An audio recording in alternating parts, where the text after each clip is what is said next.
Jedni ju milujú a druhí ju nenávidia. Rozprávame sa o pamäťovej pene a výrobkov z nej. Ja vás rada vítam pri novom videu a dnes si povieme, aké má pamäťová pena vlastnosti, čoho sa vyrába a ako sa o ňu starať. Výrobky z pamäťovej peny sa dokážu dokonale prispôsobiť krivkám vášho tela. Rovnomerne rozkladajú tlak a udržiavajú chrbticu v jej prirodzenej polohe, vďaka čomu sa ráno budíte svieži a bez bolestí. A aké sú ďalšie výhody pamäťovej peny?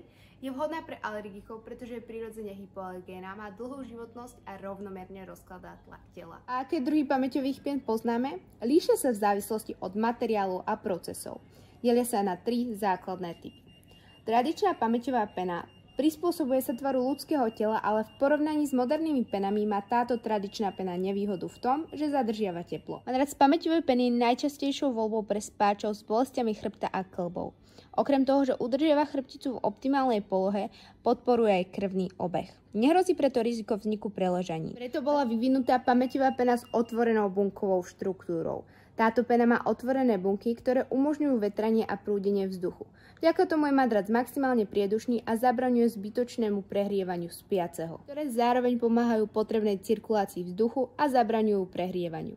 Gel aktívne absorbuje a následne uvoľňuje teplo ľudského tela. Starostlivosť o výrobky z pamäťovej peny. Pamäťová pena nepatrí do práčky a vo všeobecnosti sa neodporúčajú namáčať. Pri starostlivosti o materiál však vždy postupujte podľa odporúčaní výrobcu. Aby ste madrac alebo vankúš udržali čo najhygienickejší, pravidelne perte potehy a samotné výrobky vetrajte na čerstvom vzduchu. Ak sa škvrna alebo iné znečistenie objaví priamo na pamäťovej pene, jemne ju očistite vlhkou handričkou. Jedinou skupinou, pre ktorú sa tieto matrace nehodia, sú deti. Pamäťová pena totižto neposkytuje potrebnú oporu pri raste. Prečo si vybrať práve vankúš z pamäťovej peny? Ľudská hlava váži približne 5 kg, čo je na bežný vankúš veľa. Hlava sa do klasického vankúša zaborí hlboko a krk a ramená sa začnú namáhať. Problémy sa zhoršujú s tým, ako váš klasický vankúš stárne.